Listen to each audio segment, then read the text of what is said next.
Welcome to the Belated Tech Channel's 59th edition and second year of the Space and Tech Rewind. We are reviewing the milestones that occurred on each day in the week of July 26th through August 1st in space exploration, science, and technology.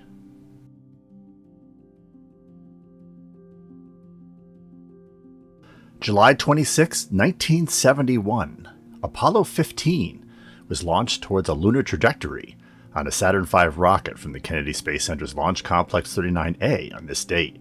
The crew was Irwin, Scott, and Worden. The Apollo command module was the CS-M112, and the lunar lander was the LM-10. It was the 9th crewed mission in the United States' Apollo program and the 4th to land on the moon. It was also the first J mission, a mission type with the necessary equipment for a longer stay on the lunar surface and with a greater focus on science than non-J missions. One important aspect of the J mission was the use of the Lunar Roving Vehicle, which occurred for the first time on this mission.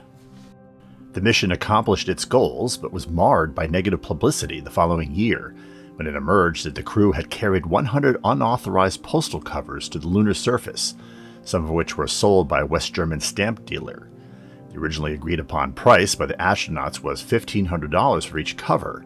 However, the crew had second thoughts and returned the $150,000 payment to the dealer. Despite disgorging the payment, the members of the crew were reprimanded for poor judgment, removed as the backup crew for Apollo 17, and did not fly in space again.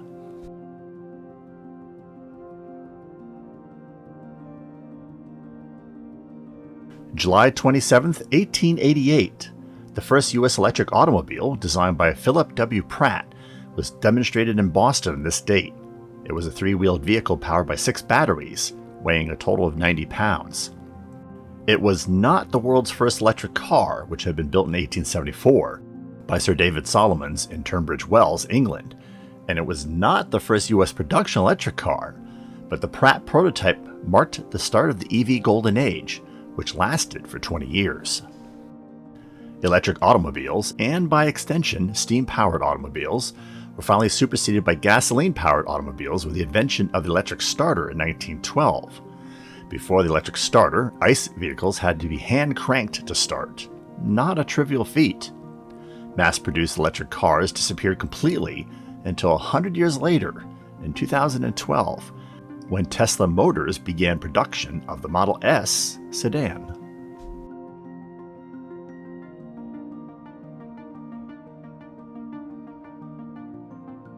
July 28, 1964, the Ranger 7 moon probe launched from the Cape Canaveral Air Force Station's Launch Complex 12 on an Atlas Agena B rocket on this date. The Ranger 7 was the first successful U.S. probe to return close-up images of the surface of the moon, returning 4,300 photos in 69 hours before it impacted on the surface. The mission put an end to years of futility, as the Ranger 1 through 6 probes all failed for different reasons. Ranger 7 and its 2 successors, Ranger 8 and Ranger 9, collected the key data needed for the upcoming manned Apollo moon missions. Apollo 11 was to land on the moon using, in part, Ranger scientific data on July 20, 1969.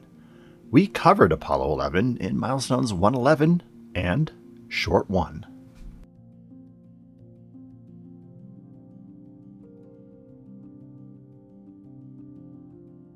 July 29, 1914. The very first U.S. transcontinental phone call was made on this date. The first test call was between New York and San Francisco. The last pole was erected and line completed 2 days earlier on July 27th, but commercial service did not start until January 25th of the next year. The 6-month delay was due to AT&T's wish to publicize the service in conjunction with San Francisco's 1915 World's Fair. The original American Telephone and Telegraph no longer exists. The name is now used by a former subsidiary that used to be called Southwestern Bell. We covered AT&T's Telstar satellite of 1962 in Milestones 4, and AT&T's Picture Phone of 1964 in Milestones 83.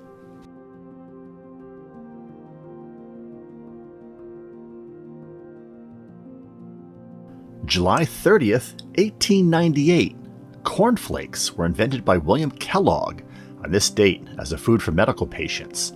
Dr. John Harvey Kellogg and Will Keith Kellogg, his younger brother and business manager, worked at the Battle Creek, Michigan Sanitarium. The two invented a number of grain-based foods, including a coffee substitute, a type of granola, and peanut butter to provide patients a strict, nutritious diet.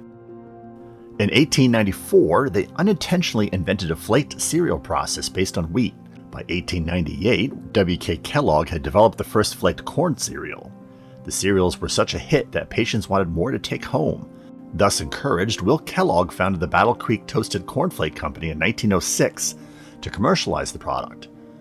As of 2021, Kellogg's has $13 billion in annual sales and 34,000 employees.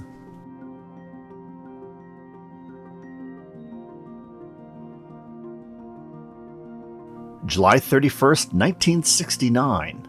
The U.S. Mariner 6 space probe conducted its mission flyby of Mars on this date. Together with Mariner 7, which arrived 4 days later, it returned a combined total of 143 approach pictures of the planet and 55 close-up pictures.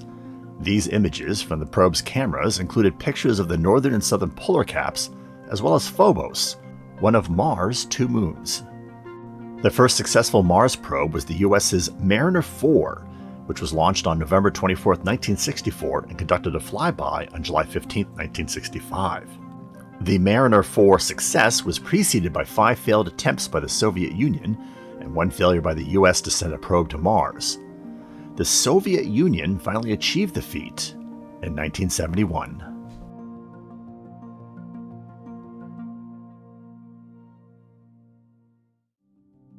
August 1st, 1974. The Soviet Union begins work on the Buran space shuttle on this date. The planned first flight was targeted for 1984, and the program was estimated to cost 5 to 6 billion rubles. The primary motivation for the Buran program was the fear that the U.S. space shuttle could make a preemptive nuclear strike on the USSR. What the Soviet Union didn't know until the test flight of the shuttle Enterprise in 1977 was that the North American Rockwell orbiter had all the aerodynamics of a winged brick and the maneuverability of one, and was no threat as a spaceborne long-range bomber. We compared the North American Rockwell space shuttle to the SpaceX Dragon 2 capsule in episode 37. Despite the Rockwell shuttle's shortcomings, the Soviet Union soldiered on, and the Buran finally flew in 1988 at a total program cost of 14.5 billion rubles. But this triumph was also the last hurrah. The Buran would never fly again. The Soviet Union collapsed in 1991, and although never officially canceled, funding dried up and completely disappeared from the Russian Federation government's budget after 1993.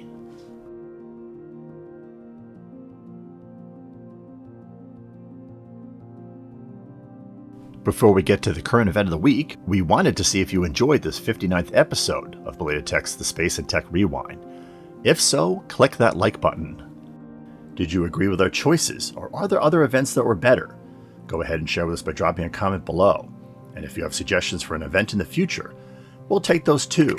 We'll credit events we pick for future videos to those viewers that post them. We hope you have been enjoying our content. Have we earned your subscription to our channel? If yes, and you have not yet taken the opportunity as of yet to subscribe, please take a moment to do so now, and click the bell notification icon so you don't miss upcoming videos. We want to continue delivering great content to you. You can always unsubscribe, and subscribing is free. On June 25th, 2021, Virgin Galactic announced that the Federal Aviation Administration has granted permission to the company to fly customers and not just employees on its Spaceship Two suborbital vehicle. The approval was seen as a green light the company needed to fly founder Sir Richard Branson on a suborbital mission, as well as the start of commercial missions later this year. Branson flew on Spaceship Two on July 11th. We covered that flight in Short 54.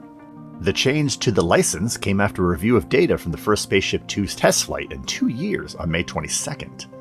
Virgin Galactic lifts its Spaceship Two spacecraft to high altitude using a White Knight II carrier aircraft, where the spacecraft separates and fires its rocket motor to lift it to near space, about 54 miles in altitude. NASA and the FAA consider the boundary of space to be 50 miles. Spaceship Two is a spaceplane that is limited by the Kármán line, the altitude at which the atmosphere becomes too thin to support aeronautical flight, which is about 62 miles in altitude.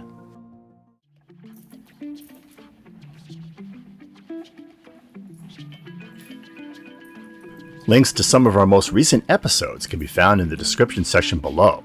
You can peruse our entire 250 plus video library by looking at our playlists, which conveniently sort videos by subject. We announce all new videos on our microblogging accounts, as well as in the community feed for this channel. Want to know how to navigate our channel content? We refer to retrotech and innovation documentary segments as episodes. Coverage of current events in space exploration, science, and technology are labeled as shorts. Space and tech history are documented in an anthology called Milestones, and gameplay recordings can be discovered on the BELATED Tech gaming channel in videos called walkthroughs and side missions. Stay connected by occasionally checking our Instagram feed and Minds page, where we post content from our upcoming episodes and from episodes past that you may have missed, and where we cover current news and events related to channel content. Thanks for watching.